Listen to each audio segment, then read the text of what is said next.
আউযু বিল্লাহি মিনাশ শাইতানির রাজিম। বিসমিল্লাহির রহমানির রহিম। আমি শুরু করছি মহান আল্লাহ পাক ও তার পিয়ারা হাবিব রাসূল পাক সাল্লাল্লাহু আলাইহি ওয়াসাল্লামকে স্মরণ করে, আমার পীর মুর্শিদ সুলতানুল আউলিয়া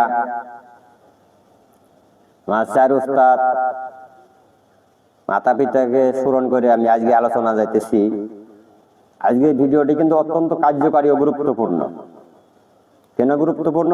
যারা তান্ত্রিক এবং কবিরা নতুন ভাইয়েরা আছেন, নতুন যারা আছেন, তাদের জন্য আজকে এই ভিডিওটি অত্যন্ত কার্যকারী। আপনারা দেখছেন তান্ত্রিক গুরু ফজলুর শাহ ইউটিউব চ্যানেল। দেশ ও দেশের বাইরে থেকে যে সমস্ত ভিউয়ার সাবস্ক্রাইবার আমার বন্ধুরা ভিডিওটি দেখতেছেন, সবার প্রতি আমার ভক্তিপূর্ণ সালাম, অন্যান্য জাতির জন্য নমস্কার ও আদাব।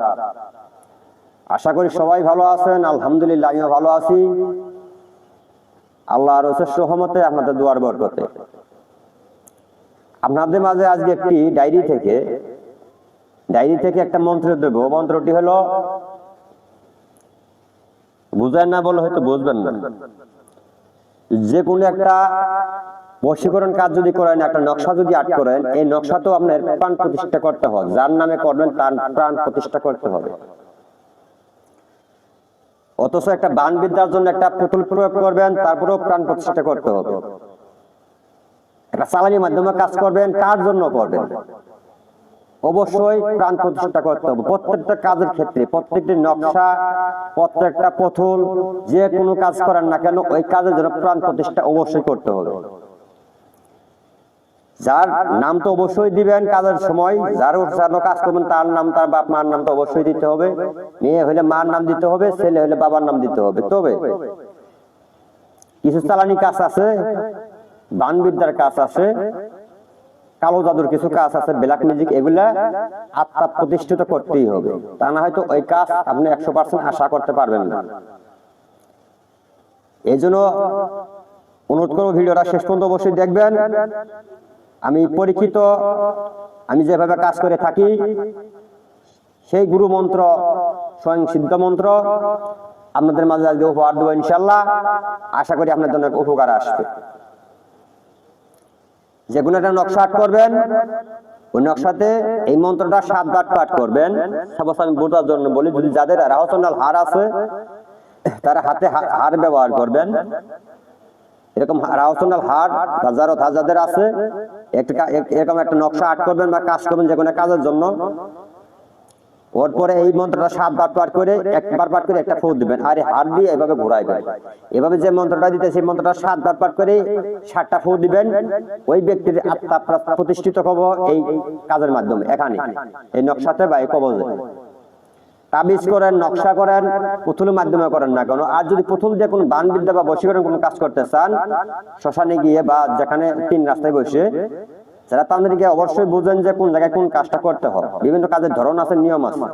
কিছু কিছু কাজ শ্মশানে বয়ে করতে হয়, কিছু কিছু কাজ কবরস্থানে করতে হয়, কিছু কাজ আবার 3 রাস্তায় বসে করতে হয়, আবার কিছু কাজ আছে শ্মশান আসনে বসে, নিজ আসনে বসেও করা সম্ভব হয়ে যায়। আর জিন চালান ব্যাপারটা, অনেকেই শ্মশান থেকে যদি জিন চালান করে দেওয়া হয়, তাহলে শ্মশানে যাইতে হয়। আর যদি কারো বসে থাকে, তাহলে আসন ঘরে বসে শ্মশান থেকে ধরে চালান করতে পারে। একটা আলাদা লাইন।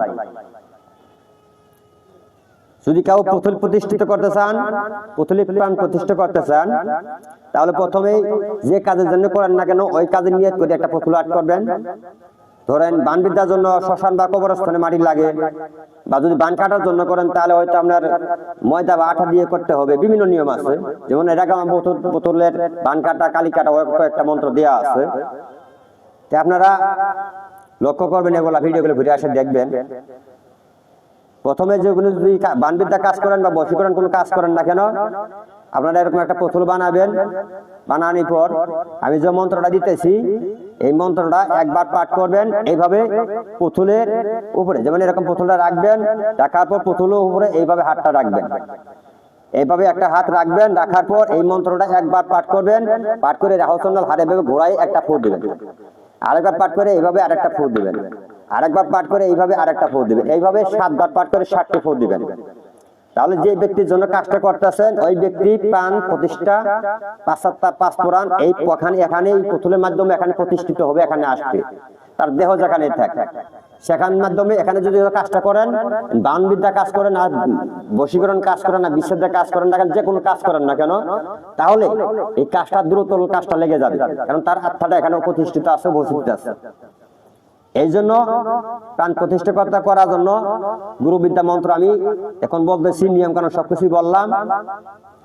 এটা অবহেলা করবেন না, গুরু মন্ত্র অবশ্যই আমাদের কাজে আসবে করে আমি দিলাম। কয়েকজন ভাই এটা কমেন্ট করেছে কয়েকবার, এই জন্য আজকে মন্ত্রটি দিতে আমি বাধ্য হলাম।